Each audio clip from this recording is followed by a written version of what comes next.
नमस्कार दोस्तों, आपका स्वागत है आपके अपने चैनल विधि जुसल एकेडमी में। And now let's study article 69, article 70, oath और affirmation by the vice president. क्या कहते हैं भाई साहब?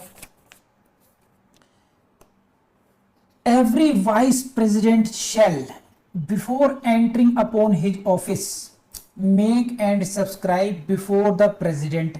और अगर हम चले जाएं article 60, article 64 president oath, and this is what article 69 for vice president.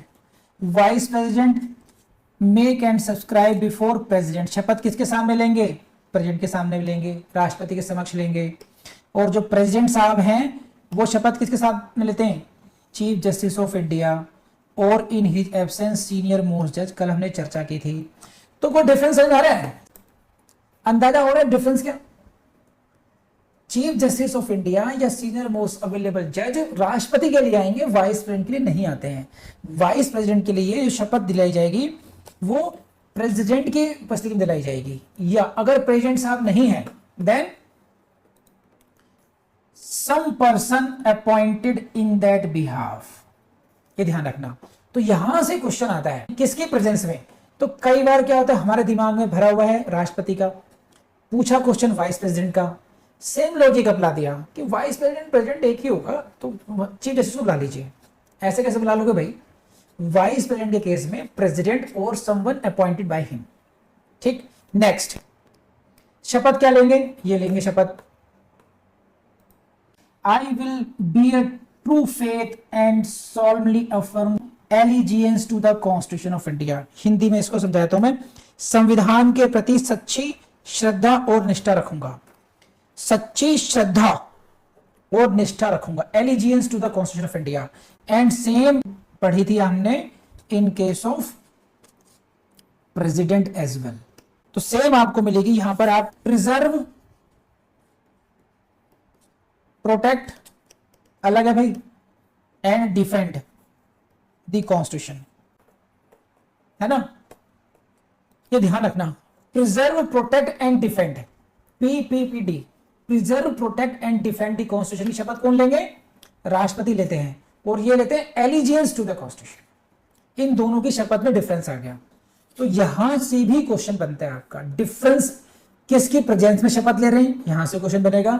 And इनका डिफरेंस क्या है, यहां से क्वेश्चन बनेगा। Article 60, discharge of president's functions. क्या? प्रेसिडेंट्स फंक्शंस, राष्ट्रपति के कार्यों का। इन अदर कंटिंजेंसीज, अदर कंटिंजेंसीज को हिंदी में बोलते हैं अन्य आकस्मिकताओं में। मतलब कि अभी तक हमने जो ऊपर पढ़ा इससे पहले, डेथ, रेजिग्नेशन और ये ऐसा कुछ हो जाएगा, वैकेंसी होगी तो उपराष्ट्रपति जो है उससे कार्य को सब देखेंगे। कह रहे कि अचानक कुछ और कुछ ऐसा हो जाए तब क्या होगा? पढ़िए जरा।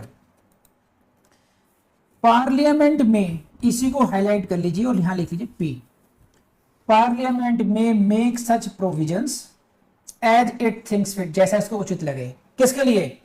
For the discharge of the functions of the president, राष्ट्रपति के कार्यों के निर्वहन के लिए।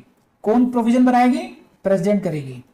In any contingency note provided in this chapter, अगर कोई ऐसी आकस्मिकता आ जाए, कुछ भी ऐसा हो जाए जिसको हम लोग अभी एज्यूम नहीं कर पाए हैं और जो इस चैप्टर में डिस्कस नहीं हो पाया, एनी कंटिंजेंसी, तो इन दैट केस एक विंडो ओपन कर दी गई है कि parliament will decide in this case, parliament में decide in this case what is to be done in this case.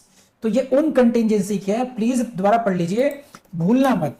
In any contingency not provided in this chapter, कोई भी ऐसी आकस्मिकता जो कि इस चैप्टर में वर्णित नहीं है, इसको यानी कि कोई ऐसी इमरजेंसी आ जाए जिसका डिस्कशन इस चैप्टर में नहीं हुआ है, तो उस ऐसी स्थिति में राष्ट्रपति के कार्यों का निर्वहन कैसे होगा? वैसे होगा जैसे कि पार्लियामेंट बताएगी इसके बारे में।